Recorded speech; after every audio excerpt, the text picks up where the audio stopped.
Bonjour à toutes et à tous, c'est Gaël, on se retrouve dans une nouvelle vidéo. Et aujourd'hui on est là pour le 5e épisode d'Egopinion. J'ai pas envie de perdre de temps, hein. Likez la vidéo si elle vous plaît. Et abonnez-vous, parce que c'est cool en fait. N'hésitez pas à aller voir la chaîne secondaire qui va être en description. Aujourd'hui on va parler du 4e opus de la série Grand Theft Auto. Bienvenue dans le 5e épisode d'Egopinion.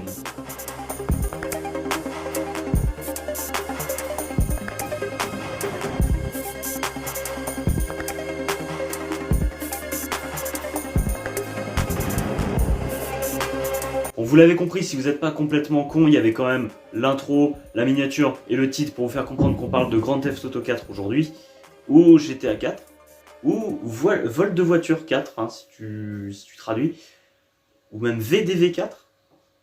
On va rester sur GTA plutôt, ça va être mieux. Sorti le 29 avril 2007 chez nous en Europe et développé par Rockstar Games, GTA 4 est, comme ses prédécesseurs, un jeu de tir à la troisième personne, ou TPS hein, pour les connaisseurs, dans un monde ouvert où on peut faire ce qu'on veut. Comme par exemple frapper des gens, matraquer des gens, tirer sur des gens, rouler sur des gens, marcher sur des gens, mettre le feu à des gens, découper des gens et faire exploser des gens. GTA 4, au moment de sa sortie, a la malchance entre guillemets de sortir après une trilogie phénoménale comprenant donc les mythiques GTA 3, Vice City et bien sûr San Andreas. Et les vrais fans de GTA le savent certainement mieux que moi puisque ces jeux sont tout simplement des chefs-d'œuvre pour leur époque quoi. Alors dans VDV 4, on incarne Nikolaj Bellic, un ancien combattant serbe comme ce mec-là. Enfin, il se bat pas lui, mais il est serbe, tu vois. Qui va donc partir aux États-Unis dans la ville fictive de Liberty City, qui est une réplique de New York, pour retrouver son cousin Roman Bellic, j'ai un accent, ouais, afin de vivre The American Dream, dude. Et malgré lui, Roman va entraîner Nico dans des affaires de crime, de meurtre ou de guerre de gang. C'est logique puisqu'on est dans GTA, hein. Et donc vous vous en doutez, on va devoir réaliser plein de missions pour plein de mecs, des dealers, des chefs de gang, des criminels, des drogués et même un homosexuel. En ce qui me concerne, j'avoue, je n'ai pas complètement fini l'histoire du jeu et en plus j'ai skippé la plupart des dialogues, donc ce qui fait que je ne comprends toujours rien à l'histoire. Mais je me suis un peu renseigné quand même à ce niveau-là et je trouve justement l'histoire très intéressante et si on est impliqué dedans, elle est prenante. Les interactions entre les personnages, les réactions, le fait de travailler pour un mec pendant longtemps pour finalement le buter, c'est super drôle ça. Et sans vouloir spoiler, hein, parce que bon, il y en a peut-être qui n'ont pas joué à GTA 4 encore en 2022, c'est possible. À la fin du jeu, on se retrouve dans une des dernières missions à faire un choix qui va influer sur la fin de l'histoire justement. J'ai trouvé le scénario plutôt intéressant, mais c'est surtout quand je m'y suis intéressé récemment que j'ai trouvé le scénario intéressant justement. Alors maintenant on va parler de différents aspects du jeu et déjà l'exploration. Déjà il faut savoir que Liberty City est séparé en trois. T'as 3 îlots en gros qui correspondent à 3 parties de la ville. On commence avec la partie la plus à l'est et c'est en avançant dans l'histoire et dans les missions qu'on va débloquer les 2 autres parties de la ville. Ce qui est intéressant c'est que ça te force à explorer le scénario et à faire toutes les missions du jeu justement pour découvrir le reste de la ville. Ce que ne propose pas par exemple GTA 5 puisque t'as déjà accès à toute la map. En soi c'est bien, mais moi je trouvais ça quand même intéressant de forcer à faire les missions pour pouvoir découvrir tout ça. Du coup tu as des barrières au niveau des ponts qui te permettent de rejoindre les autres parties de la ville. Tu peux tenter de passer si t'as pas débloqué le reste, mais c'est à tes risques et périls quoi.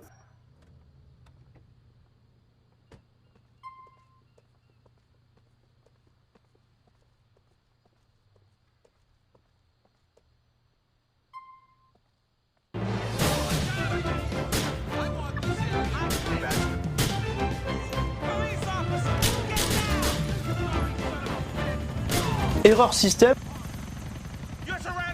Et bordel, qu'est-ce que c'est plaisant de se balader dans cette ville. On retrouve globalement l'architecture de New York et notamment Manhattan qu'on retrouve sur la partie centrale de la ville. On retrouve aussi le pont de Brooklyn, enfin c'est pas tout à fait ça. On retrouve aussi la statue de la liberté qui là est appelée la statue de l'hilarité parce que elle rigole et elle tient un café dans la main au lieu de la célèbre flamme.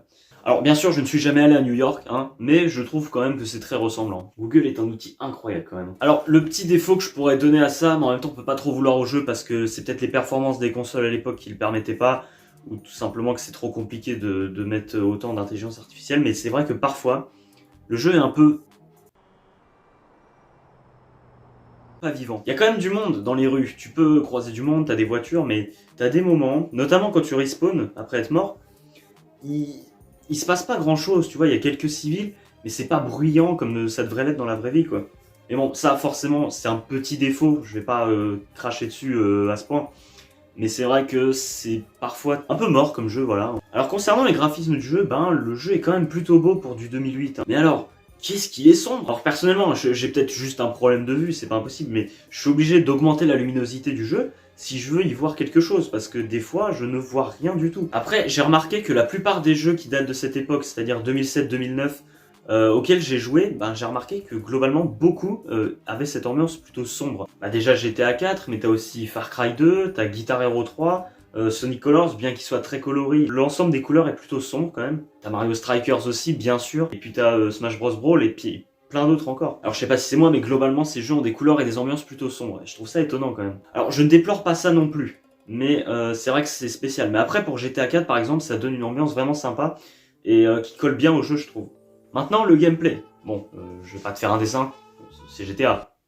C'est bien. Déjà, le détail que je peux noter, c'est qu'on ne se sent pas forcément lent à pied, comme on peut le trouver dans certains jeux d'aujourd'hui, comme Red Dead Redemption 2, qui est le parfait exemple de simulateur de randonnée en famille à rythme de on peut pas avancer trop vite parce qu'il y a mémé qui arrive pas à avancer avec sa jambe en moins et les bombes qu'elle cache dans son sac. Alors je sais bien que c'est pour le réalisme, hein, mais non, moi ça m'intéresse pas clairement. GTA 4, c'est fluide quand tu te déplaces à pied. Tu peux, bon, pas faire le tour de la ville à pied, hein, doucement, mais au moins ça va. Tu vois, c'est pas rigide dans les déplacements et tu peux te déplacer relativement vite. La conduite également est très plaisante et fluide dans le jeu. C'est très cool de se balader et on a une vraie sensation de vitesse, que ce soit en voiture, en moto ou même en bateau.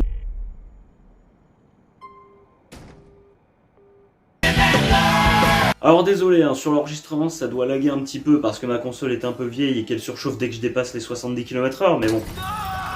Après, dans le gameplay, t'as d'autres choses un peu étranges. Bah, par exemple l'intelligence artificielle, bon je vais pas parler de la police parce que les fans de GTA savent très bien qu'est-ce que c'est. Mais par exemple tu peux tuer un civil, 2 civils, 3 civils, t'auras juste une étoile, les policiers vont dire ah attention, hein, on va venir te menacer, hein.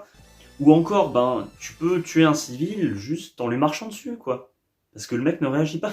T'as la physique aussi du jeu qui est plutôt étrange. Alors, il y a des moments ça va, mais t'as certaines situations.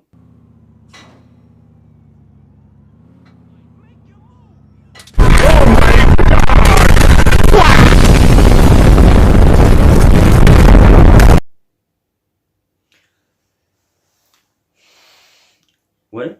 Non, mais c'est parfaitement normal, hein. C'est. Ouais, de quoi tu.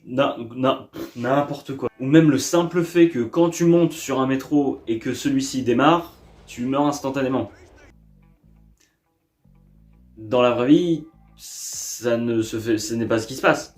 Tu es peut-être un peu propulsé, mais c'est pas ce qui. J'ai jamais essayé, parce que c'est relativement dangereux quand même comme activité de monter sur des métros. Mais. Non, c'est pas possible. Après, c'est 2008. Alors finalement, qu'est-ce que j'ai pensé de GTA 4 ? J'ai trouvé le jeu très immersif car c'est vraiment plaisant de se balader dans Liberty City, de découvrir des zones, de découvrir de nouveaux endroits, de nouveaux magasins, de nouvelles routes où tu peux faire plein de trucs. On y croit cet univers, on a l'impression d'en faire partie et c'est ça qui est vraiment plaisant. Le scénario est sympa, hein, bien sûr. Bon après c'est vrai que sur GTA, ou même la plupart des jeux d'ailleurs, le scénario c'est pas forcément ce qui me préoccupe. Moi ce que j'aime faire c'est... Si je devais donner des points négatifs au jeu, ce serait peut-être la luminosité qui parfois est un peu embêtante mais qui malgré tout vient donner une ambiance intéressante au jeu. Et puis finalement les problèmes de physique du jeu, ça rend le jeu beaucoup plus fun parce qu'un jeu trop réaliste, moi ça me rebute un peu. GTA 4 c'est un bon jeu et on voit quand même qu'il n'a pas tant vieilli que ça quoi. Et le jeu est toujours aussi plaisant à jouer et je vous le recommande fortement. Et bien voilà, c'est la fin de ce 5e épisode d'Ego Opinion, j'espère qu'il vous a plu. Moi, j'ai beaucoup aimé tourner cette vidéo, bah comme toujours d'ailleurs, mais là je sais pas, il y avait un truc, c'est peut-être parce qu'il fait froid, ça n'a aucun rapport, mais qu'est-ce que je raconte? En tout cas, j'espère que cette vidéo vous aura plu, n'hésitez pas à liker la vidéo pour me soutenir, parce que ça fait du bien, des likes. N'hésitez pas à vous abonner si vous voulez en voir plus, n'hésitez pas à aller voir les autres vidéos, la chaîne secondaire en description aussi, où je fais des vidéos quasiment toutes les semaines. On se retrouve dans de prochaines vidéos, c'était Gay, arrivederci.